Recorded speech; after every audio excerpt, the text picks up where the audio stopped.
Great, let's go ahead and get started. I'd like to welcome everyone. Thank you so much for joining our webinar today, Evolving DEI Strategies for This Moment at Work. My name is Emily Halpern and I will be moderating today's webinar. If you do have any technical difficulties or have questions throughout our webinar today, please let us know by typing into the chat box in the webinar control panel.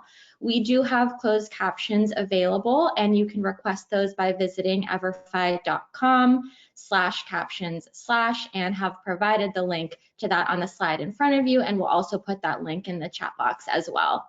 So I know a number of you are aware of Everfi and what we do, but I wanted to provide a really quick overview in case this is your first time connecting with us. We provide data-driven online training solutions created by subject matter experts like my colleague who's joining us today, Jessie, and our dedication and focus towards prevention education through our design, our content, and our data-focused modules really ensure that our offerings incorporate those evidence-based practices to more effectively impact attitudes and behaviors in the workplace. We also enable our customers to deliver embedded surveys to measure employee attitudes before and after training, so you can really see the impact of your trainings. And we have easy to use dashboards to help you identify future focus areas and share those results with your leadership teams. So with that, I am thrilled to introduce our presenters for today's webinar. First, I'm pleased to introduce Jessie Rainey Bridges, who is Everfi's Senior Vice President of Diversity, Equity, and Inclusion at Everfi. Jessie is our lead subject matter expert on DEI and also serves on the executive team to enhance diversity, equity, inclusion efforts within our own organization. And our second speaker is Omar Brown. Omar is the Vice President, People and Culture Officer at Big Ten Conference, and in this newly created role, he really drives diversity, equity, and inclusion initiatives throughout the conference. Omar leads all people ops efforts for conference staff, including talent acquisition, professional development, performance management, and brings a really people-centric approach to the conference, leveraging his strengths to modernize traditional HR practices. And my name is Emily Halpern, and I'm the Director of Product Marketing here at Everfi and work really closely with our product teams on the design and development of our courses designed for the workforce. So thrilled to have you all here for our webinar today, and I'm going to hand it off to Jessie to talk through some of the trends that she's seeing in the space and then for a moderated discussion with Omar. Fantastic. Thanks so much, Emily. Really appreciate everyone joining today. I know that we all have a multitude of priorities that we're juggling, and so that you created the space to join us. We express gratitude and are very appreciative. And so before I dive into this really rich discussion with Omar, I thought it would serve us well to sort of set the stage and the table for some of the trends that we forecasted and saw at the very beginning of 2021 that influence and inflect diversity, equity, and inclusion. So I'll spend just a few minutes there, but then want to make sure that we get into the meat of the discussion, which is the discussion with Omar. And so let's start with trend one. And trend one is, I think, an overly simplified way of talking about the evolution of diversity and inclusion strategy, that there is this evolution from diversity and inclusion to a series of terminologies and contexts: diversity, equity, inclusion, and belonging. And so as an illustration of what we mean by that evolution, there are a few naming conventions that you'll see below. Some of them you might be remarkably familiar with, and others might be more emerging in terms of understanding and socialization. And so, you know, as we started the conversation years ago, organizations have been focusing on diversity for years. And I think the starting point was really focusing on compositional diversity. And then there was an understanding that in order to catalyze having a diverse workforce or organization, really one of the vehicles for that was around inclusion. So not only looking at who is at the table, but how do we set the conditions for people to feel included? And then there was an understanding, if you look at the second term, which is diversity, equity, and inclusion, around the incorporation of focusing on equitable outcomes for everyone. And again, that has evolved and really expanded the aperture. Now we're focusing on terms like belonging, which is really an output of focusing on diversity and inclusion, that people feel accepted, that their contributions are fully recognized, that they're able to thrive. And one of the more emerging terms is around that of justice. And so where is that confluence, particularly in workplace cultures, around efforts to create a diverse and thriving community, alongside focusing on social justice and societal needs that employees, particularly that of the millennial population, are really pressing organization and organizational leaders to address as they're experiencing the workplace and their communities that they're a part of.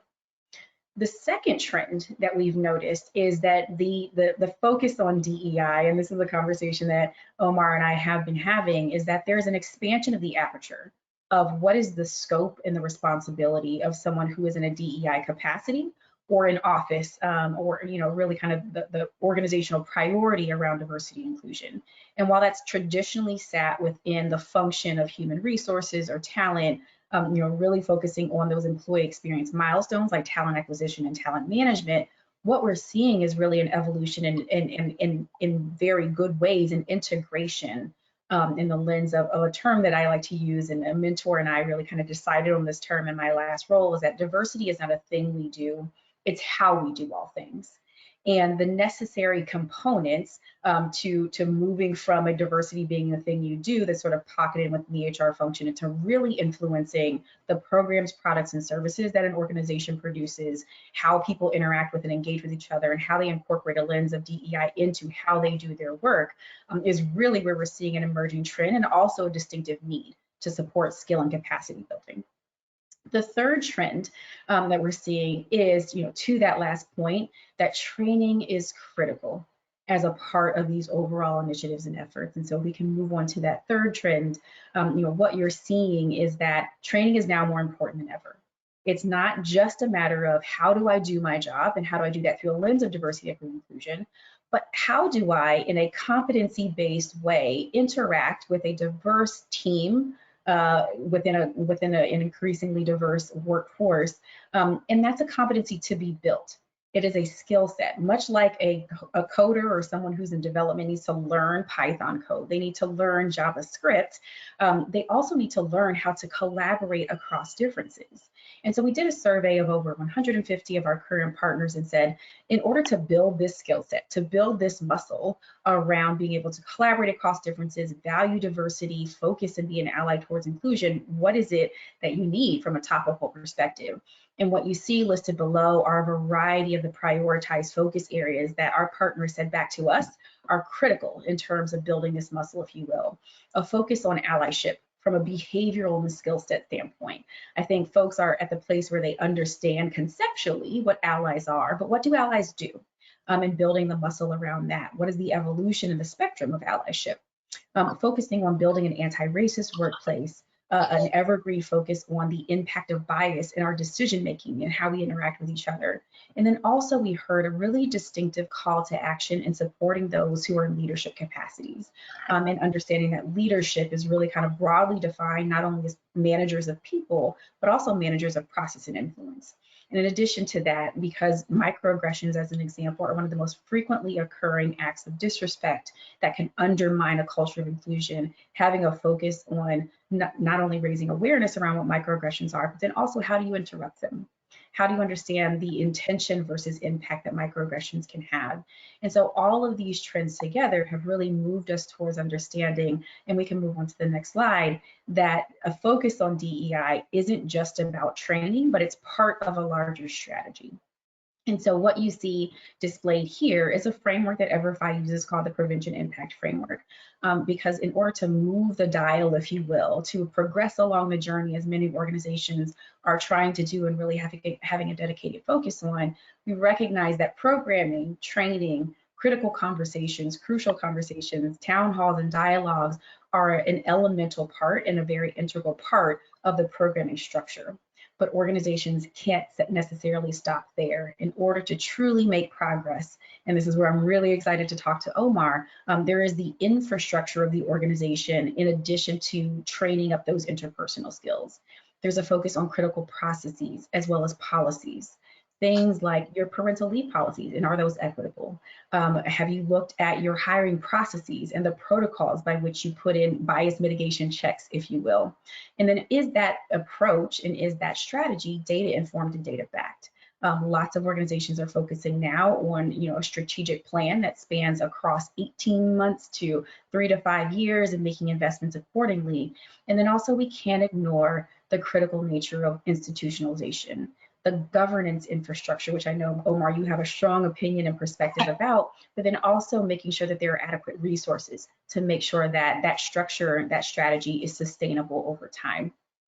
And so there are some critical questions that organizations are asking themselves in order to make sure that they are looking at this comprehensively and kind of benchmarking themselves against where they would say, in context to and in relationship to my peers, how progressive, how mature am I on the DEI journey, if you will. And so there are some organizations who are more on the emerging end of the journey. They're really kind of just starting efforts. There might be someone who has a half-time capacity, maybe a new full-time capacity around focusing on DEI. There are nascent programs that are in place, and there might be some data or very little data that is being used to inform their policies, their practices, and their protocols. We have a lot of organizations and partners who are moving beyond that emerging trend and who find themselves sort of in that intermediate phase. They built much more of an infrastructure. There are regular community dialogues to enhance that sense of community and belonging that we're really striving towards. But there's also a regular cadence around review process of policies, of understanding, both the quantitative and qualitative assets of recognizing organizational culture, looking at, for example, climate surveys and disaggregating that by demographics. That there's training, but it may be optional, it may be mandatory, but it's kind of uneven in its distribution. But then also looking at a deeper alignment between company or organizational values and a focus on diversity, equity, and inclusion. And then we have some organizations who are more progressive, and whether that's more assertive or really kind of looking at the accountability measures of all of that, you'll see a laundry list. And I know that this is a bit of an eye chart for you all, but really looking at a more comprehensive, holistic set of questions that inform that four-pronged frame of institutionalization, leadership commitment, critical processes, policies, and programming. And so, this is a framework that we really designed to help inform, organizations' efforts. And actually, we've developed a couple of tools that we can pass along to you all later in terms of assessing, where you are on this maturity curve. And so, again, looking at those trends, looking at the need to move and to evolve into a larger, more comprehensive DEI strategy, that brings us to the expertise that I'm so excited to get into. But before we do that, we wanted to hear a little bit from you all. I think we understand from practically and from a theoretical perspective some of the questions, some of the challenges that have been experienced over the course of time. And so the question that we wanted to pose to you all, this is kind of a first point where we'd love to hear your perspectives, is a question around what part of your DEI strategy has been the most challenging over the course of the year. And we have a series of options. There might be some that might not be captured here, but we saw, kind of thematically that scaling efforts has been a challenge, differentiating messages for leaders and training and support for leaders. How do you measure your work?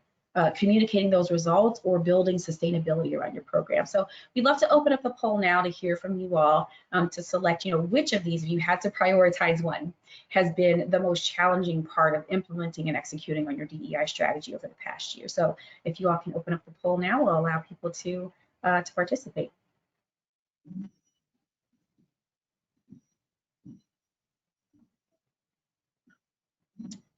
All right, and what we heard back from you all, which I don't think is surprising, is that building sustainability in your program is largely where people are finding that there's a learning curve to be scaled, work to be done, or support that is needed. That's not to say that these other areas of challenge like scaling, differentiating messages aren't a hill to climb, but really it's sustainability, which I think resonates with a lot of the conversations we've been having with our partners. And so with that, I would now like to move into bringing in the expert voice that we have here today in Omar Brown. Omar, I've been, as you have heard from the very first conversation that we have, I've been really excited for us to dig in and share the richness of your insights, your perspective, and your experience with this larger group. And so first, let me ask you, were there any surprises as you reviewed those poll options and the feedback from the group in terms of what you would have marked and prioritized as the biggest challenge?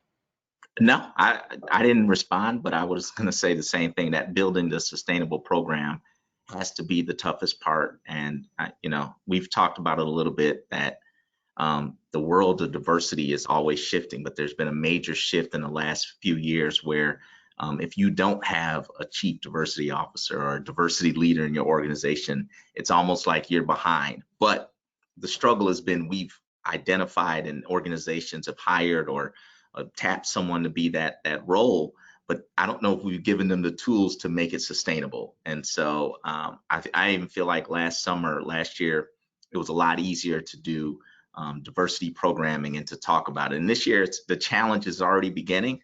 And I remember last year, someone asked me, how long do I think this will last? And I said, I think we got an 18-month window where diversity will really be hot. And then it will be up to us as diversity professionals to keep it going. Otherwise, it starts to go by the wayside. So it becomes one of those things that people talk about, but people aren't living it, and people aren't executing on it, and people aren't sustaining it and supporting. To that point about sustainability and how that relates to your role, I think it's helpful if we just take a step back for a minute. Because I've learned a little bit about you, I've learned a bit about your role, but I'd love for you to convey to the folks who might not be as familiar with you, even though you are a superstar. Can you tell us a little bit about your role at the Big Ten Conference, and really kind of the scope of responsibilities that you've charted out for yourself in what is relatively new for you? Absolutely. So I was hired in October 2020. I generally describe my role as HR plus, and so traditional HR, everything you think of from your HR professional. The plus to me, though, is everything else, and that becomes everything from diversity to inclusion to equity to supporting people that deliver on diversity, inclusion, and equity. And so there are many initiatives that happen at the conference that some of them I just feel they don't receive the light that they need to. And so I'm here to highlight them. There are others that don't have the structure that they need to. So I'm there to, provide some structure and governance. But at the end of the day, I would say one of my goals is, how do we increase the inclusivity of our athletic departments across our institutions? And that to me, it means something different at every athletic department. So if you think about it, just like it means diversity means something different at every organization, right? Then you start talking about inclusion. And your chart showed it, that spectrum, everyone is at a different place. And so how do we start talking about a language and a framework, foundations to support? And for me, it's different institutions at different places, right, along that journey. I would say before I was here, I was at Deloitte Consulting, and so I was the energy resources and industrials human capital diversity consultant leader. So I would, as companies said, you know what, we're interested in diversity, how can Deloitte help us? I was generally on the phone to talk about our different offerings. And so I would say it is being in college athletics. I generally say, Big Four consulting, investment banking, and college athletics are the least diverse organizations and institutions in America right now. So really, I feel like as long as I'm in this chair, I have a goal to really help diversify college athletics.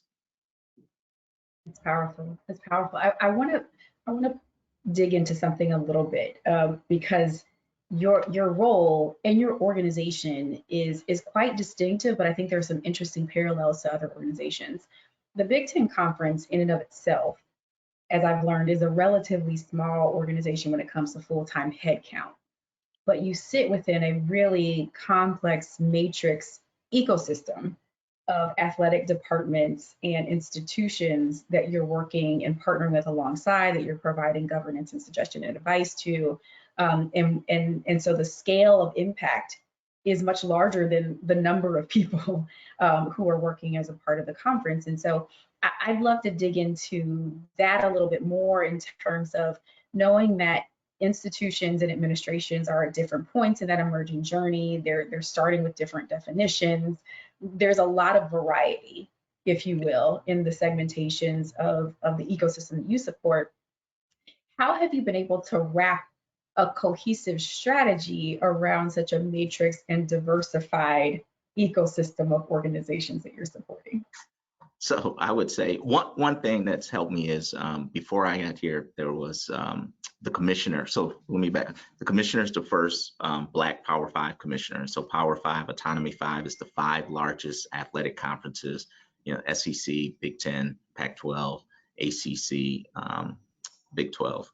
And so when you think about that, him sitting in his role being the first one, that says something. And then we had George Floyd's murder over the summer, and he wrote a letter, an open letter, just talking about he lived in Minnesota for many years, so being part of that community and then being so close. And then as a conference, we started something. It was the Anti-Hate, Anti-Racism Coalition, right? And it's since morphed into the Equality Coalition. And behind that was the anti-hate and the anti-racism was what we don't want. Equality is what we do want. And so taking it from you putting that negative spin to a positive spin. So I walked into this group being here, which to me is, you can't find a more diverse group. You have student athletes, you have athletic directors, you have chancellors and presidents, you have administration, you have staff. So you have this group, this body that is like, we want to do something.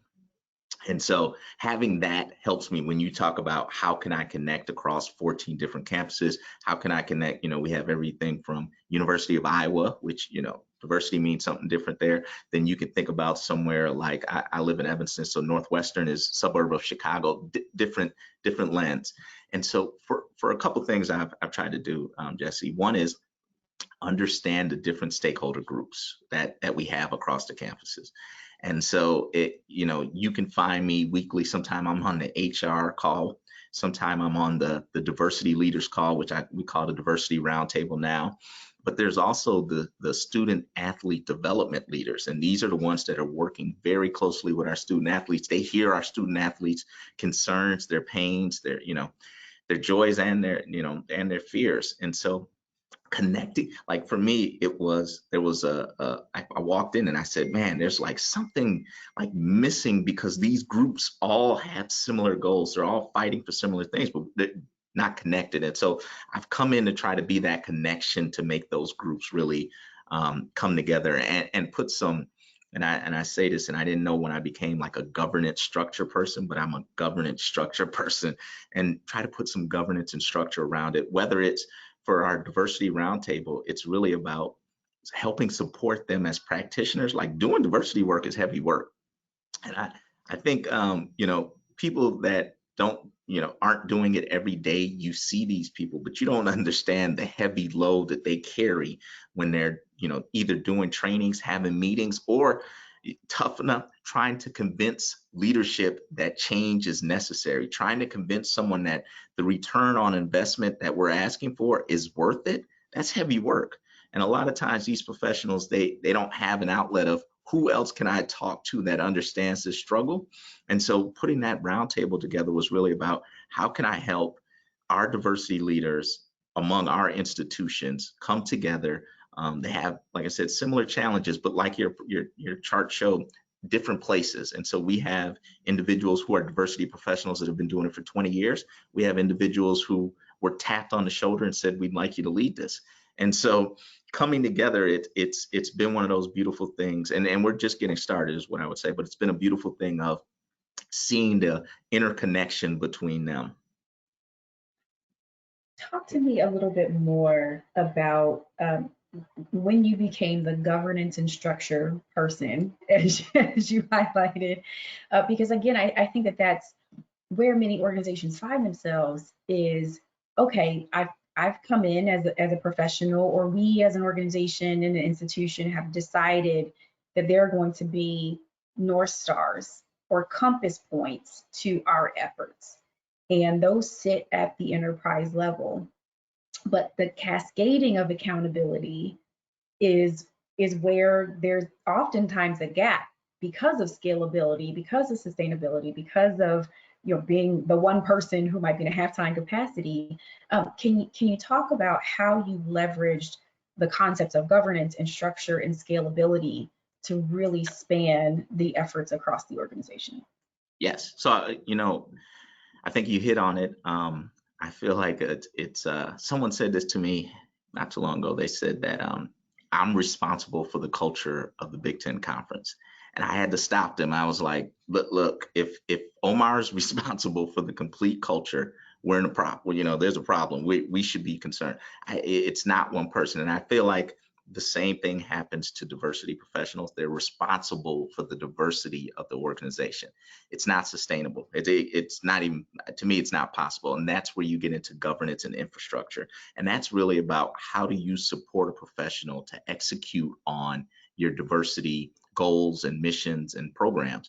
And so when I think about that governance, that can mean everything from the funding that is necessary, and you really have to talk about that, to the structure, and sometimes structure is not necessarily bodies that report to this professional. Sometimes structure is putting together a diversity council to make sure as initiatives are thought about that they get buy-in from the key leaders. And so what can happen is a diversity professional can really come up with initiatives and ideas, and great ideas. A lot of times people want to do them, and then the leaders are like, I'm not sure if that's effective. And so putting that structure, that governance in place can help support some of those ideas.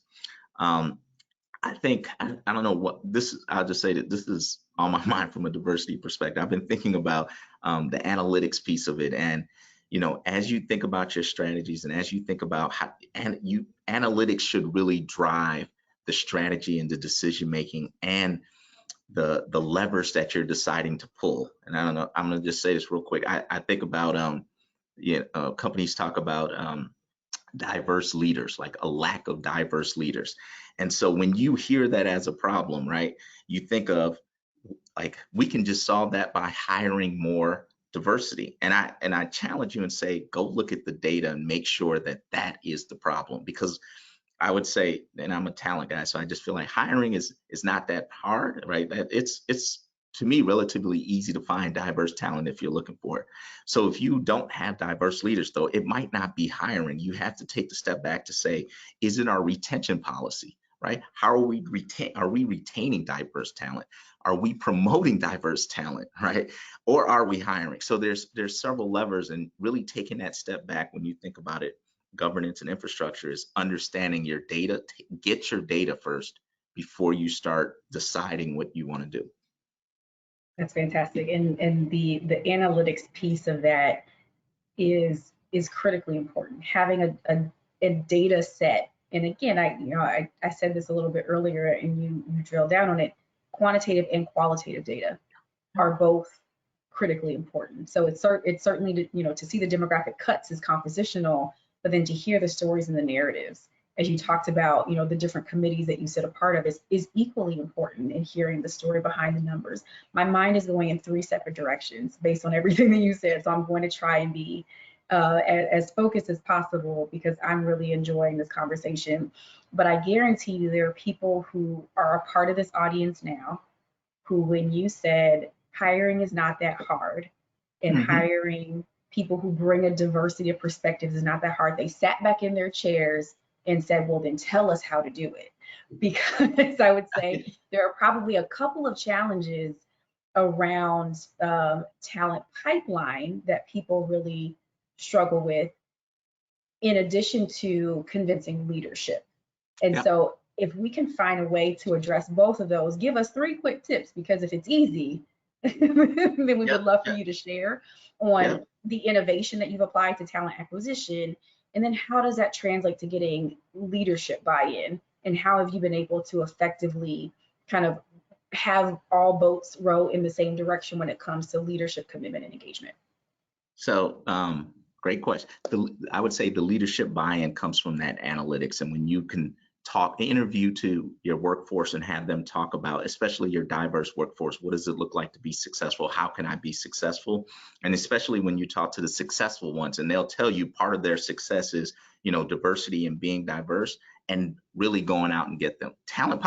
And this is just my opinion. I would just say this right now. you know, I had a client, I'll tell you, we had this conversation about talent pipeline. And first of all, you know, large corporations and small corporations, a lot of times you go to the same well. So, you know, part of that talk is if you're going to recruit at Northwestern Michigan and Penn, right, it's not just showing up on the campus, it's being intentional in your efforts to diversify your pipeline. I had a client that hired a lot of engineering students, right? And so the challenge I had for them was, yes, they can go to the University of Wisconsin and grab an engineering student, right? Or or Iowa State was one of their big schools. But you can guess what the demographics are of the engineering students at Iowa State. You can go to North Carolina A&T and find engineering students, right? You can also go to and to me, there is an effort. I should say this, Jesse. There's an effort. There's an intentionality. So there's work there. But what I say is, if you're willing to do that, I don't see it as a challenge. And I'm happy to talk offline if someone wants to talk about getting diverse talent, but I would say it is not. Now, I will say the challenge becomes a lot of larger firms are also looking for diverse talent. So that can be a challenge, but finding where they are, I don't see that as a challenge if you're really looking for them. That's fair enough. Now, I hope you meant that open invitation, because I'm going to assume there will be people in your inbox soon. And I think there's a common thread coming through in terms of whether it's working with recruiters and those who are in talent acquisition about finding and innovatively cultivating a talent pipeline, talking to leaders and having them both quantitatively and qualitatively understand not only the challenge, but the opportunity when it comes to creating a diverse and inclusive workplace. And then also, you know, we can start to look at segmentations of populations, middle managers, individual contributors. Part of where we started our conversation initially was you were looking for solutions to scale. What I think, and I'll distill this and you tell me if I'm inaccurate in how I distill this, creating a common foundation of learning and education and skills. That's where the first time you and I got together and really started talking shop. It was, how do I scale common competencies and training and learning experiences. So tell me a little bit about how you're leveraging training as a part of your larger strategy. Definitely. There's like a Harvard article about why diversity programs fail. And one of the points it talks about is like forced training, right? Like when you force people to go through diversity training, a lot of times individuals feel like I did something wrong, or someone did something wrong and we have to go through this training, right? In our organization, that was part of it, but the other part was I want to create a common language, a common framework, a foundation to have those conversations. Before you can start to have some really deep conversations, you need to bring everyone along the journey. And so this is where Jesse and I started talking about Everfi. I like the idea of a platform that allows individuals at their own pace to get a similar experience, right? No pressure on it, but when you want to learn, it's there, right? And you have the opportunity to tap into it and tap into it multiple times. And so I think for organizations like that, foundation is really key. I think about when we used to do diversity strategies, one of the workshops we would do was, let's create a definition for diversity for your organization, a definition for inclusion. What does equity mean? And that's really, you could say, well, why would you do that? That's about creating a foundation and a common language among stakeholders and leaders. So that way, when you say, what does diversity mean at company X, you don't want 4 different people to say 4 different things. You want everyone to know this is what it means with our organization to us. And that's where we went with the Everfi, and the tool is we wanted to get a tool that helps us create that foundation across the board, all employees. That's fantastic. Because I think it was one of the questions that I charted down is, how do you see, our partnership as a vehicle for that larger change that you're looking for? And additionally, you started to segment some of the audiences. You said for all employees, and I know you've also talked about kind of a very specific lens on those in leadership capacities. Talk to us a little bit about, what kind of dedicated focus, and not constrained to training, but what's the dedicated focus is needed to cultivate inclusive leaders? So it definitely starts at the top. I think it's to really, I think it's not only do they need to see it and be part of it, they have to understand that it's not just a point in time. Like this is, yeah, I think you said it on your first slide about diversity. It was how we do all things. It's really getting people to shift their mindset to understand that diversity is not just this piece or that piece. Inclusion is not just this piece or that piece, or it's not just this program. It's really about how we do all things. And when you can get leaders to start to understand that, right? What happens is that flows through your organization. And I would just think about you think about organizations with diverse leaders, they generally can then have diverse leadership, which then has diverse managers, which then it trickles through, right? Or if you have leaders who are very committed to diversity, right? Which then again goes back to diverse leaders, diverse leadership. Yeah, and one of the points that you just drew out about being very committed, there's a framework that I oftentimes will you kind of use as for me as I think about cultivating inclusive leaders, as I think about coaching executives who have a grounding and a commitment, but are looking for the tools and the skill sets. There's a framework that was developed by Deloitte Australia that has the six traits Of inclusive leadership. and for me it has become kind of this compass of how do you behaviorally talk about what this looks like in action, and expressing commitment and doing that on a regular cadence is certainly one of them. And one that I found that was really, really interesting and hard. It's interesting and it's hard, is a combination of having a cognizance of your biases. So there's a learning journey and a level of awareness that needs to be built in understanding what your biases are, and then pairing that with the courage to proactively invite feedback about when those biases are influencing your decision making. That to me, I sat back and went, oh, it sounds so easy, but it's really hard and takes practice and modeling and continued exposure on that muscle to say, not only am I going to learn about what my spots of unawareness are, but I'm going to invite the team around me and create the conditions for psychological safety to say, and then tell me, tell me when I don't get it right.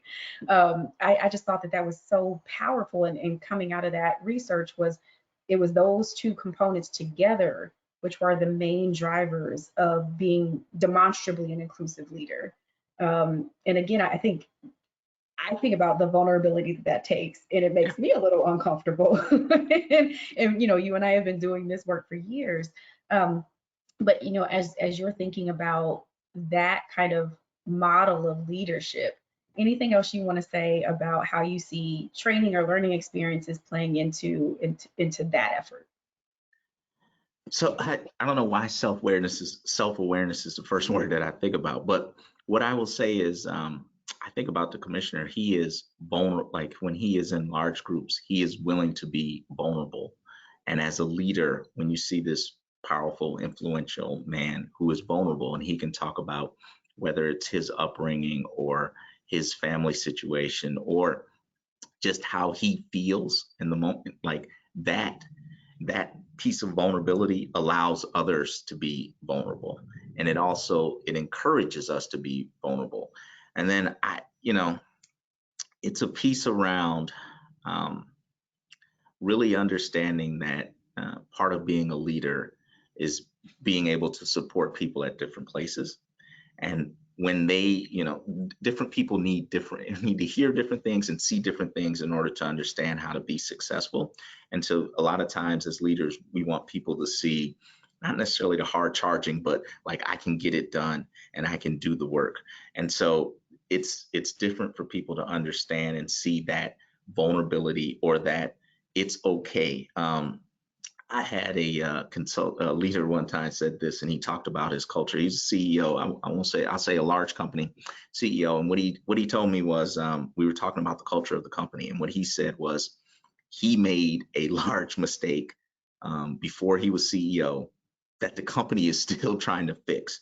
But what he said was, by me making that mistake and still being promoted to CEO, it allows our company culture to see we can't be gripped by fear, we can't be gripped by mistakes, and that we have a culture that supports all, and he's a diverse leader, so supports diverse leaders along their journey. Now, of course, he's kicking butt and he can do everything else, but this sends the message, and for him to even say it, right, to be vulnerable enough to talk about this mistake, and I'll just say it's a global company. He made the mistake in Europe, now he's back in America, but the fact that he can share it and he can say it and he can say, we're cleaning up my mess, we're going to clean it up, we cleaned it up, but I was still able to be promoted. That type of insight and that vision, I think, really supports others and lets them know that they're in a place where they can feel supported and grow. I think, as I'm hearing you talk and sussing out the themes, there's an undercurrent of, I would say, an emerging, not emerging in terms of it being real, but really workplaces taking a hold of concepts like psychological safety and vulnerability as a leadership competency. I know Brene Brown is one who talks about vulnerability and leadership, and it's, we've thought about that as outside of the workplace, and that is for kind of your therapy sessions, but really compassionate leadership, empathetic leadership, leaders who will take that risk and create conditions for people to say, it's okay if I fail and I'll still be seen as a part of the organization. It's a skill set to be built. And it's one that is remarkably powerful in creating a work culture. The cultural norm is of, acceptance of failure as a part of the process, and vulnerability and role modeling that is a cultural norm that is a part of the process. And so, I'm really excited that we're at the place of just being able to support the efforts that you're using and that you're committed to, and that the Big Ten Conference is committed to, and creating those cultural norms and standards of inclusive and excellence. And so, before we transition into previewing some of the components of the learning solution that we've been able to create, I wanted to give you kind of last mic drop moment, if you will, and any advice or suggestions or recommendations that you would give to our participants today. So mic drop moments. Just one. No pressure. No pressure. One thing I would say is that the work is hard, but it's rewarding, and that every organization is on a different journey. I am big on that data piece. I am big on the infrastructure piece. I think someone said a question about the work is difficult and there's expectations to change things overnight. How do you handle that? And I think it's when I go back to that data and I go back to you have to be able to tell the story, and it's not just analyze and assess, it's really engage, align. Like you have to bring people along and say, here's what I have the data, here's what it says. Now here's where I think we can make some, move some mountains or move some hills first, and then this can lead to moving some mountains. So I think it's really trying to lay out a strategy and a plan for our leaders that understand why we're doing it and what is the impact. I'm trying to think of my parting word. I think, I feel like governance is, and I don't know why I keep hitting on it, but I feel like really thinking about what is your structure for success, right? And really outlining that. And like I said, even if you're a one-person show, it's really talking about what this one person is going to do. And sometimes being the chief influential officer is tough, right? And not sometimes, probably most of the time, it is tough, but it's a key role that needs to be had. And I challenged someone the other day, and I told them they were struggling with it, and they said that their leader brought them on board, wanted to do this, but now that they're doing it, we're running into some roadblocks. And I said, just imagine this. Imagine if your leader didn't bring you in, right? The fact that you're starting these conversations, you're forcing these conversations, that to me is started a success. And maybe it doesn't mean tomorrow like something flips, but what it does do is you start to build. And so I would say don't give up. Really push your data, create your structure, think about a strategy. And I know people want things to happen overnight. Things don't happen overnight, not in most organizations. Yeah, having patience and persistence sounds Patience. like some of the key themes, and to that undergirding of governance and leadership, and even the training and raising awareness. All of that is really about accountability that's scaled, that it's shared accountability across the organization. And so I'm hoping in our partnership that we're able to support you in creating all of that infrastructure and governance and accountability and shared accountability across your organization. So Omar, I am so grateful for our time together. I know that we could have this conversation probably for a couple more. I don't know if you want to have this conversation for another couple of hours, but I certainly could continue to learn from you. And so I thank you for your time and your effort. And with that, I'd love to now turn it over to my colleague, Emily Halpern, to walk us through some of the learning and the solutions that we've created together. Thank you. Awesome. Well, I just want to thank you, Jesse and Omar, for a wonderful discussion. Every organization really is really unique, and it's wonderful to hear about how the Big Ten Conference is thinking about approaching and scaling their DEI efforts. So thank you, Omar.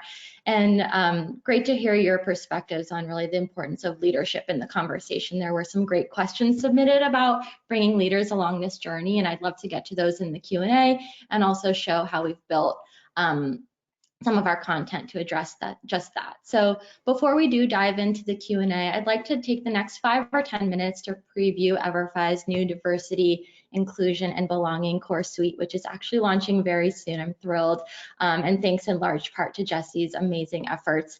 Our newest course suite is really aimed at helping organizations foster equitable workplaces of inclusion and belonging.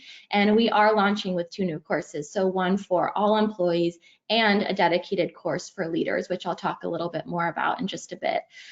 Before I dive into a sneak peek of the course and showing you a little bit about what that learner experience will look like, I wanted to quickly touch on how we're approaching this new offering. So we really set out to create a best-in-class learning experience that meets all employees where they are and supports organizations and different institutions' efforts to build diverse, equitable, and inclusive workplaces. And we surveyed hundreds of customers to do that. And our solution is really focused on building skill building. Our courses really help employees build and practice new skills through those nuanced real-world scenarios that they will actually encounter while working remotely or in person. So there are scenarios like speaking up on behalf of a colleague or identifying behavior that might exclude. Employees are really going to practice those new skills in this private training environment and then be able to apply those in different situations. We also wanted to give organizations more flexible deployment options. So our courses are broken out into these really short, bite-sized, approachable modules on different topics like the ones you see listed here on your screen. On the left, we have the course for all employees, and on the right, we have the course for leaders. So the idea here is that this can be delivered together as a single course or assigned individually to provide that idea of just-in-time learning. So for example, if you are hosting an open forum to address microaggressions, you might assign the module called Understanding Our Impact, which really focuses on microaggressions and recognizing the difference between intent and impact. Or Foundations for Belonging, for example. This could be assigned during orientation or onboarding to help new hires develop an appreciation for the role they play in helping to really foster that inclusive workplace. We heard from HR teams that we surveyed, they wanted this flexibility, and we're thrilled to be able to deliver a solution that does just that. And the last thing I'd like to highlight is that leadership course. So we know that oftentimes leaders don't really feel equipped to have these conversations about bias, or they don't know how to be an ally to colleagues, but that doesn't necessarily mean that they don't want to. So many just don't know where to start. So we do have a leadership specific course that is really focused on enhancing leaders' ability to serve as those role models and advocates of diversity, equity, inclusion in those key talent management and organizational processes. So with that, I'd love to show a few examples of what the course looks like and give everybody here a sneak peek. So here we have reflections. Every module begins and ends with giving the learner an opportunity to reflect.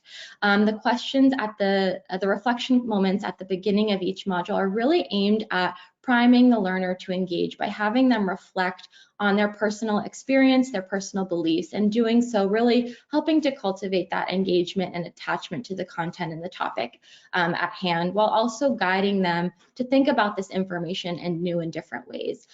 We know that this idea of perspective taking is a critical element of effective diversity training, which is why it was so critical to include as part of each and every module. And we also provide opportunities to reflect at the end of each module with that's more focused on goal setting and what actions you might actually implement.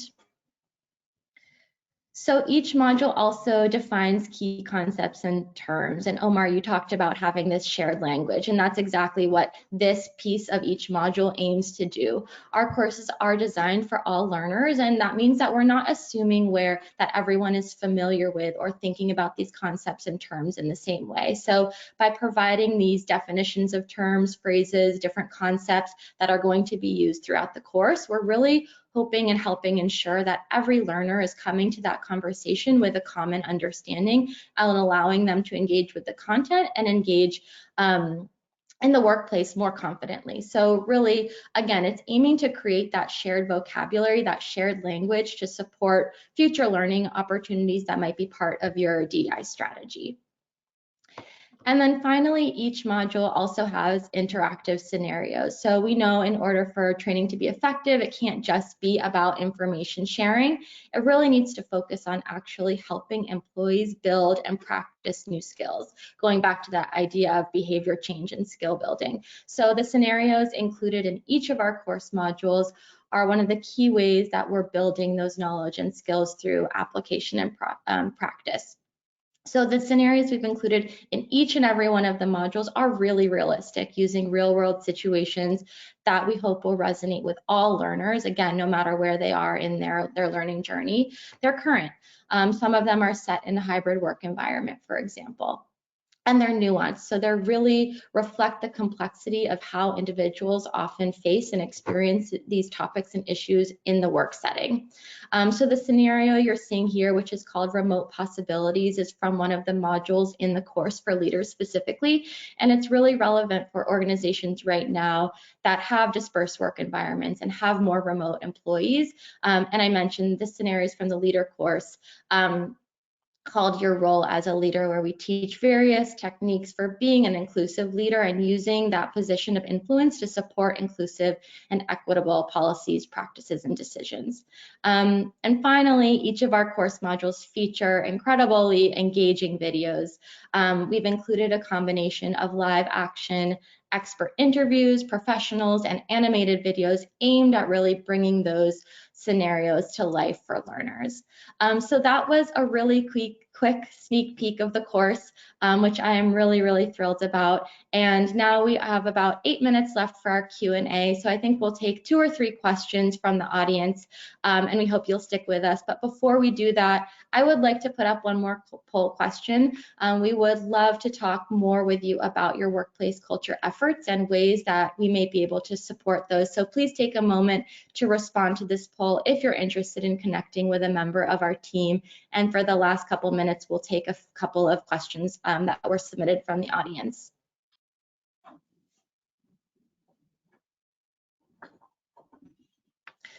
So Omar and Jesse, I'm gonna have you guys turn on your cameras again, and we're gonna move into the Q&A, and I'd love to surface this first question again. There were a few questions surfaced around bringing leaders on in this journey. So one question is, fear is a major hindrance for some leaders. How have you, or how might you help fearful leaders commit to driving DEI through the organization? Is that for me? When I hear that, and I hear leaders, and I think of what level of leadership, and so if the lead, are you talking, is the C-suite fearful? Because that's a different conversation than, you know, L2s, L3s. So if the C-suite is fearful, I would say who hired you to lead this? Was it the CEO that hired you, or was it someone else? Because that can really help drive it. If you can get the CEO on board and to really lead it, I think that can remove some of the fear.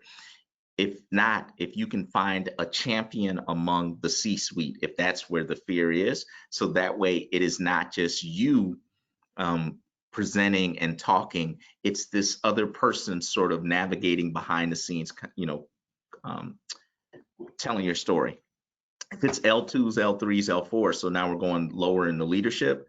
Part of that could be having, I would say, focus groups, grab a couple of those levels and talk to them about this is where you get into that qualitative data, like understand what is the fear, right? And so before I would say you react, go back to data, get the data, understand what you're reacting to or what the fear is. And then I would say you should come up with a strategy to mitigate those fears. I wholeheartedly agree with everything that Omar said. I'll add a couple of points, and I don't know if it's new knowledge or really just underscoring, Omar, what you said is I think there's a space that a DEI professional or an HR professional, someone in this capacity, sits in as a consultant. And even if you are a part of the organization, you're a part of the full-time headcount, you really serve as a strategic advisor and a consultant to the organization. And in doing so, I think it's of benefit, one, always to build an authentic relationship. And you can do that by leveraging a couple of skill sets and competencies. That first is that of active listening, because I think that there can be an inherent reaction on your own part, on your personal part, to say, well, why don't you just get it? After all that we've been through in 2020, why don't you just inherently get it? Or why aren't you scared anymore? And I think, really taking time to understand that leader's perspective. And I'm not saying this because it's a part of our course, I'm saying it because it is effective in trying to build a level of empathy, compassion, and understanding of their perspective. And to your point, Omar, understanding what's at the root of that fear, taking time to understand and unpack, what is kind of driving that concern, that hesitancy, that resistance, and doing so through active listening skills, through perspective taking skills. And once you're able to define the root cause around, that fear and whatever that is, understanding the WIFM for that particular leader, WIFM being what's in it for me.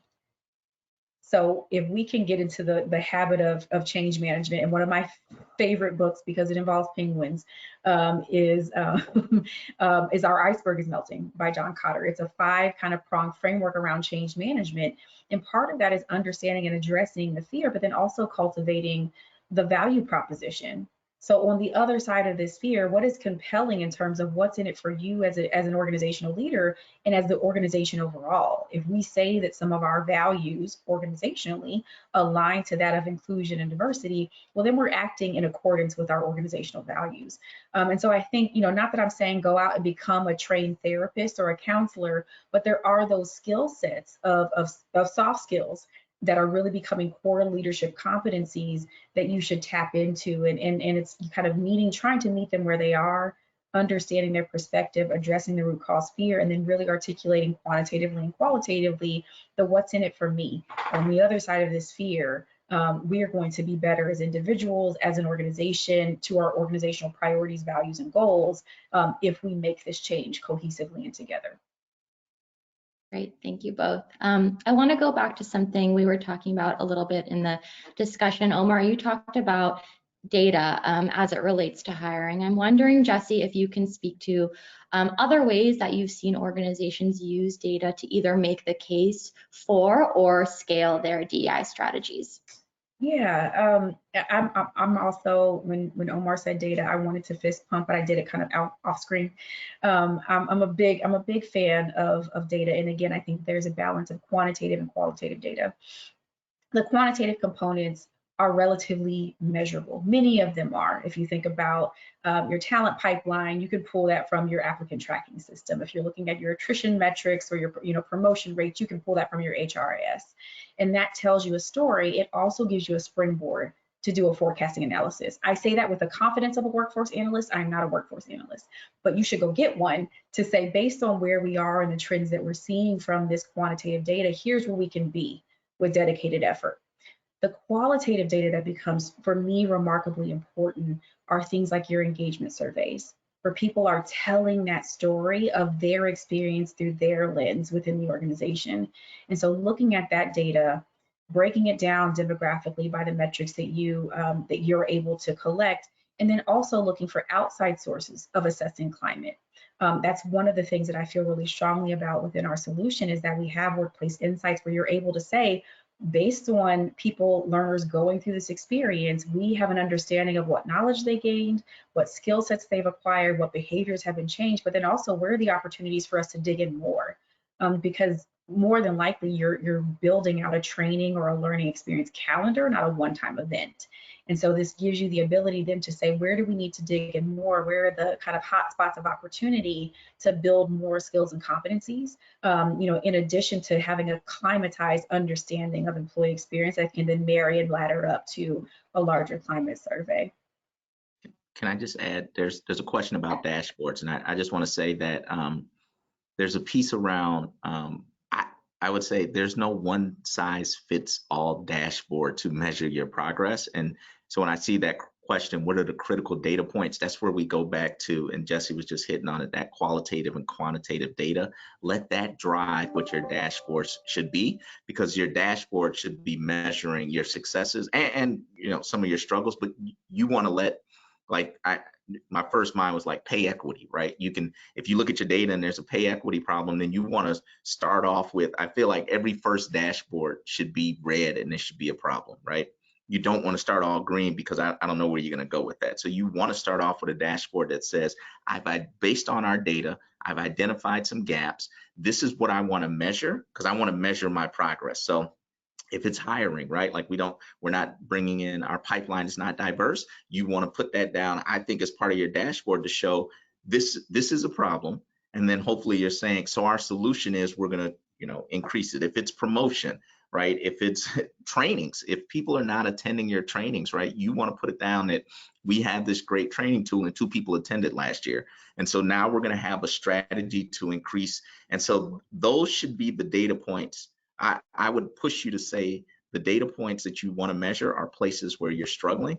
And so that way you can show your growth and that your strategy is affecting change. And I think that also answers the person who was asking about the pushback about it being political. I think if you start off with, here's our struggle, like the data shows, this is not just Omar saying that, we have a problem. This is our data shows that we're not hiring diverse talent. And so I want to come up with a diverse talent strategy, and then check me in 6 months. I can tell you, did we increase it or did we not? And if we didn't, here's what I'm tweaking to adjust it. So I think those are the 2 pieces, 2 questions I see trying to answer.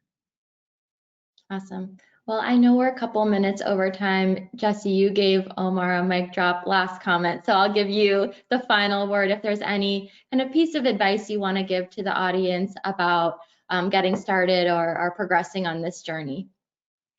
Certainly. I think I would only be reiterating all of the insights and the suggestions and the advice that we've already covered ground on.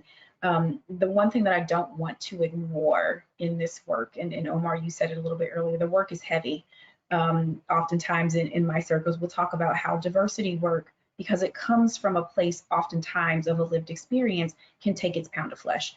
And so what I don't want to ignore outside of all of this conversation about strategy and infrastructure and governance and sustainability, the sustainability portion should also apply to the people who are doing the work. And so there is a dedicated effort that you as an individual professional need to make to commit to self-care and to resiliency that cannot be ignored in this work.